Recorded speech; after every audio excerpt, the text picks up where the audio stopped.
welcome back to another video. In this video I am going to be using XFoil to analyze an airfoil, and the airfoil that I'm choosing to model today is the NACA 0015, which is also known as the symmetric airfoil. So the first thing you have to do is download the program from MIT's website. You just type in XFoil on Google and then it'll be the first option. This will be the website that you pull up. And when you scroll down, you can see the software that you can download as a zip. I chose to do the latest version, which is 6.99 for Windows, but if you're using a different operating system, then choose something different. And once you click the zip, it will pull up into another file, and you click on that, and you can double click on the xfoil.exe and just run it.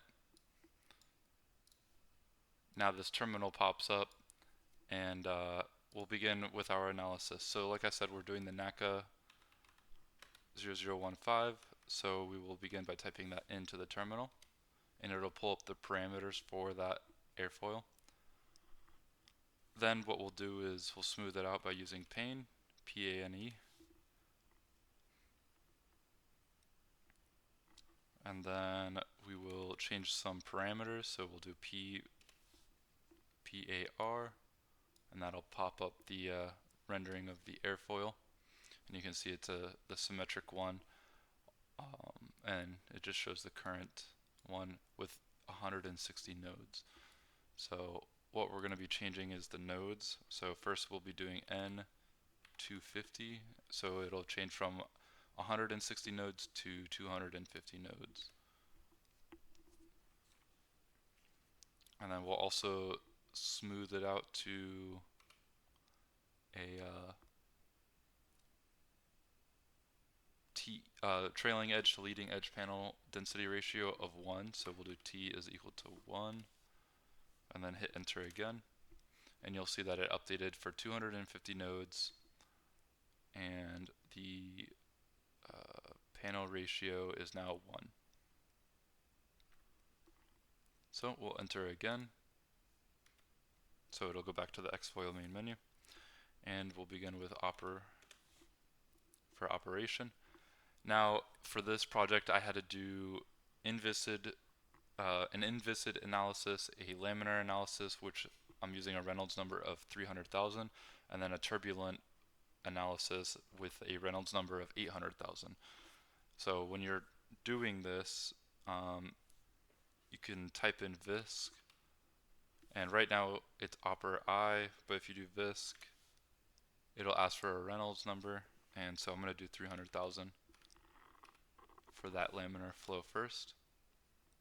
So it was already in inviscid because it has the I, but since I did the viscous, it's going to change it to a V, and it assigns the Reynolds number. So I'll just begin with the laminar flow first. After we assign the Reynolds number, I'll do iterations, and we're going to be doing 100 iterations, and I'm going to be doing 100.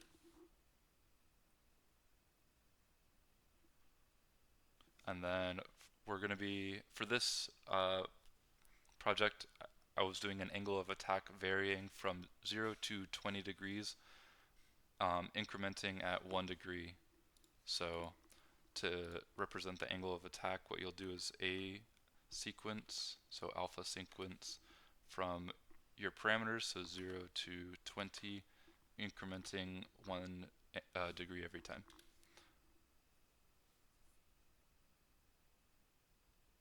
So this is what XFoil will show you after it's done. It'll increment from 0 to 20, going by 1 step each, and then it'll show you your lift coefficient and your drag coefficient at each angle, step angle for the symmetric airfoil. So great. Now that that's done, we want to actually transfer this data over to Excel. So you'll begin by typing PACC, and it'll ask what do you want to name it. So I'll just call this one laminar NACA 0015, and I just hit enter twice. You don't need to worry about the dump file. And now it saved it oh, actually, excuse me. Now it's going to save it, so we just have to run the sequence again. So 0 to 20 at one increment. It'll run the same thing again, but this time it's saving it to a file. And sometimes it'll pop up in here. I think you could probably find it within here. But what I ended up doing, which was easier, was going to my PC, and then you can just search here what you name it. So make sure you remember what you named it. So laminar NACA 0015. So this will take a little bit. If you saved it the file, it'd be quicker. But ultimately what this will do is we'll pull up that file, and then from there you can open it up into a notepad, and it'll give you basically these results, excuse me. And so this one, for example, is the inviscid, and we'll notice that the coefficient of drag is 0 across because it is inviscid, so there's no viscous forces happening. So basically we run this program multiple times for each step. So we'll do the inviscid. I just did the laminar, but it's the same exact procedure for inviscid and for turbulent. The only thing that you would have to change is the Reynolds number for turbulent, and like I said, the one I was using was 800,000. But besides changing these results, the process is still the same. So moving on from that, we can just minimize these windows. These are some of the results I got. Once you take that data from the notepad, I was charting it for the coefficient of lift at every degree of angle of attack. For inviscid, laminar, and turbulent, I found the largest values for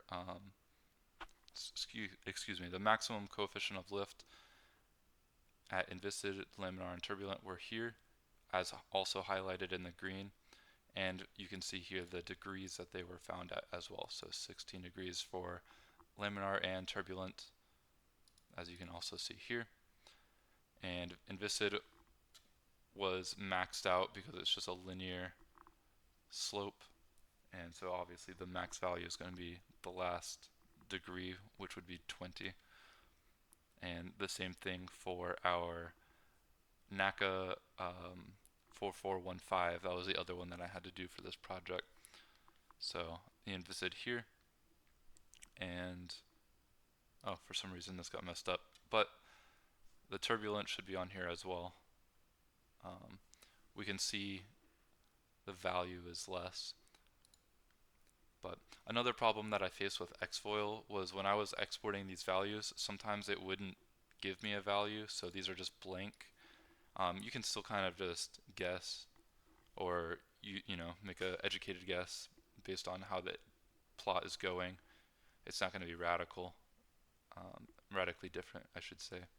So for example, the CD versus alpha for the NACA 4415, we have the missing point at 9 degrees and 15 degrees, but you can kind of realize that it's just going to connect and continue on the same trajectory, and based on that you can take your assumptions for the maximum or minimum. So carrying on, we looked at the minimum coefficient of drag, and it was these values here. And for the NACA 0015, the minimum is going to be where it begins at. So this one got messed up as well for some reason, but inviscid is always going to be 0. But for the turbulent and laminar flow, the alpha at 0 is actually going to be the lowest coefficient of drag as well. And that can be demonstrated by the 4415. You can see the laminar and turbulent beginning. Here is the lowest coefficient of drag. And then lastly, what else do we have? We have the critical stall angle. Now the critical stall angle is actually going to be this point where it's maximum on the curve. The coefficient of lift is maximum on the curve. So for 0015, the critical stall angle of attack is going to be this angle here. Um, it's going to be where the value of the coefficient of lift is the highest. So I just recorded that value as well. And then we also had the aerodynamic performance. We were looking for the maximum. So you can find that by doing the lift over drag, or coefficient of lift divided by the coefficient of drag ratio. And what I did was just calculated it here. I just did a simple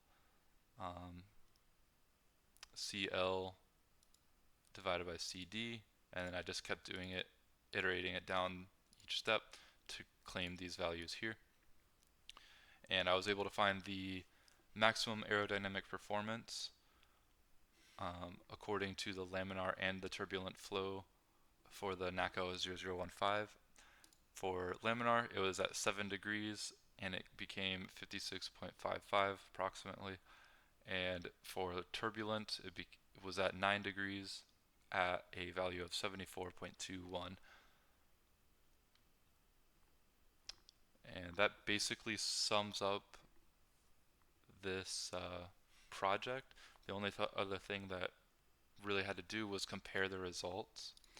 And as you can see between these two different graphs, you can see the difference in how the coefficient of lift and the coefficient of drag vary based on the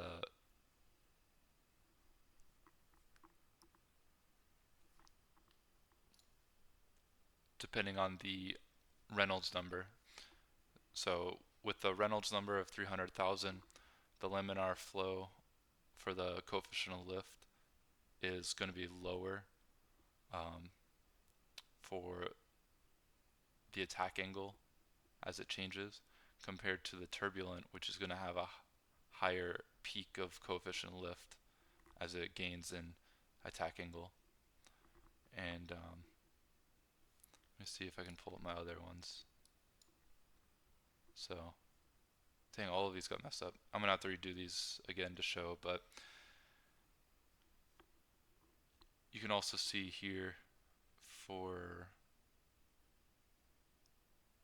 the minimum as well of the coefficient of drag, it's going to have a less drag coefficient on the turbulent than it does on the laminar. And then